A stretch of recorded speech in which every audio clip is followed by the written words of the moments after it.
Cleaner air helps everyone. It helps Black communities a lot. New York Times. Excerpts edited by Rozep for brevity and clarity. Americans over 65 who are already exposed to some of the dirtiest air in the United States, according to a new study.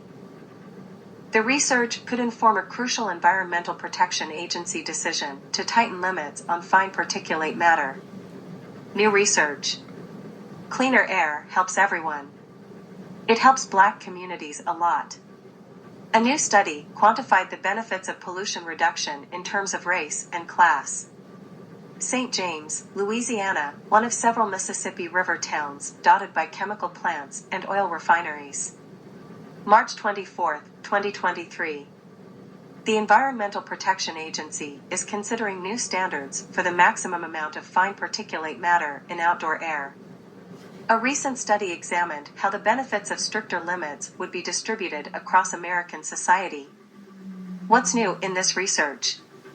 Implementing stricter limits on fine particulate matter could reduce mortality rates by up to 7% for Black and low-income Americans over 65 who are already exposed to some of the dirtiest air in the United States. Black communities in particular are disproportionately exposed to harmful air pollutants like PM 2.5, no more than 2.5 micrometers in diameter. The new research, published Friday in the New England Journal of Medicine, found that tightening the limit on fine particulate matter by 4 micrograms per cubic meter of air would result in a 4% reduction in the mortality rate for higher-income white adults, and also would result in a reduction up to 7% for higher-income Black adults, lower-income white adults, and lower-income Black adults. Soot can come from construction sites, smokestacks, diesel trucks, power plants, and other industrial activity.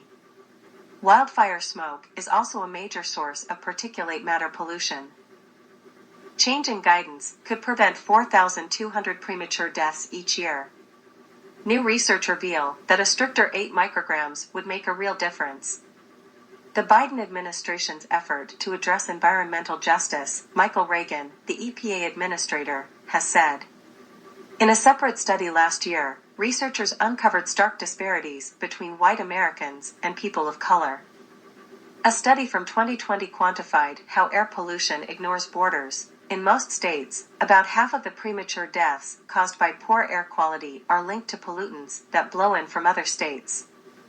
Urban neighborhoods that were subject to redlining, the discriminatory practice of withholding banking and other services from non-white communities, in the 1930s tended to have higher levels of harmful air pollution 8 decades later. Massachusetts, Northampton, Hampshire Gazette. John Howard, disturbed by wood burning at hospital, Daily Hampshire Gazette. Daily Hampshire Gazette. Hampshire Gazette that Cooley Dickinson Hospital is partially heating the hospital by burning wood. I am a long-term patient at the hospital.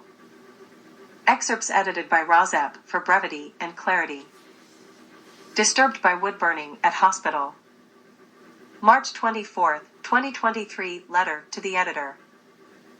I was very disturbed to read in the March 21 Daily Hampshire Gazette that Cooley Dickinson Hospital is partially heating the hospital by burning wood. I am a long-term patient at the hospital.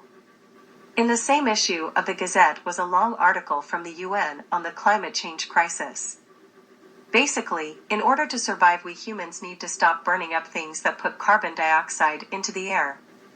It is a surprising idea that the hospital is creating the very diseases it treats. Air pollution causes ischemic heart disease, stroke, chronic obstructive pulmonary disease, COPD, lung cancer, and acute lower respiratory infections in children. What is the hospital thinking? Burning the very thing that helps us with climate change, trees. They do a wonderful job of taking CO2 out of the air and providing the nature that we all love and appreciate. I would like to suggest the hospital investigate geothermal energy.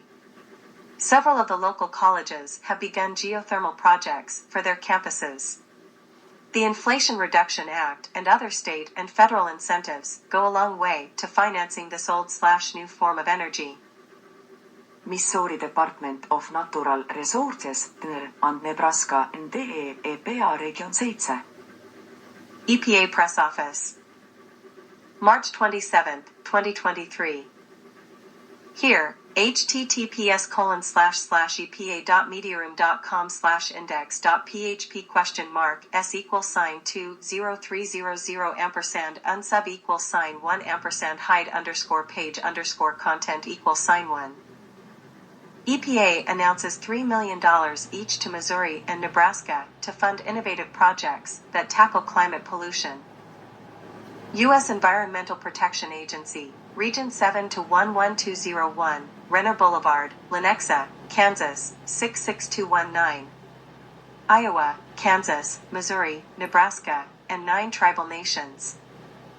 Contact information: Shannon Baser, baser.shannon@epa.gov, 816-520-1949. Lenexa, Kansas. March 27, 2023. Today, the U.S. Environmental Protection Agency, EPA, announced $3 million each to Missouri and Nebraska to develop innovative strategies to cut climate pollution and build clean energy economies across these states. Earlier this month, EPA announced the availability of the funds, which are a part of the first allotment of funding from the Climate Pollution Reduction Grants, CPRG, program created by President Biden's Inflation Reduction Act. All 50 states, District of Columbia, and Puerto Rico are eligible to receive $3 million in CPRG planning grants. These $3 million climate pollution reduction grants will allow Missouri and Nebraska to plan for climate impacts with the speed in which this pressing issue demands, said EPA Region 7 Administrator Meg McCollister. We hope that all states will follow their lead in leveraging the historic Inflation Reduction Act funds to protect communities and create jobs. The Missouri Department of Natural Resources, MODNR, and the Nebraska Department of Environment and Energy, NDE, will participate in this new program that provides flexible planning resources for the states to develop and implement scalable solutions that protect people from pollution and advance environmental justice.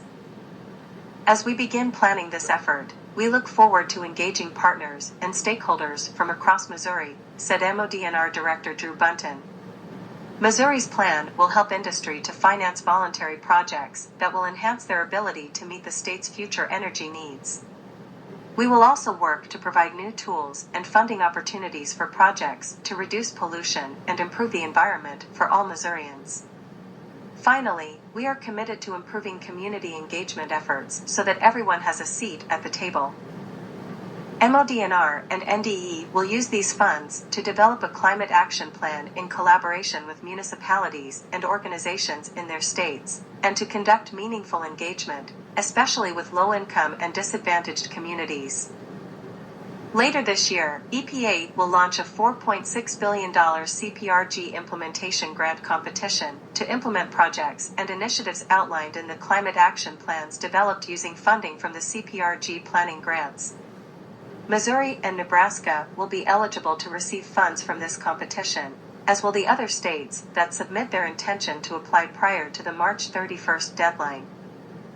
More on climate pollution reduction grants. The CPRG planning grants will support states, territories, tribes, municipalities, and air agencies in the creation of comprehensive, innovative strategies for reducing pollution and ensuring that investments maximize benefits, especially for low-income and disadvantaged communities. These climate plans could include greenhouse gas emissions inventories, emissions projections and reduction targets, economic, health, and social benefits, including to low-income and disadvantaged communities.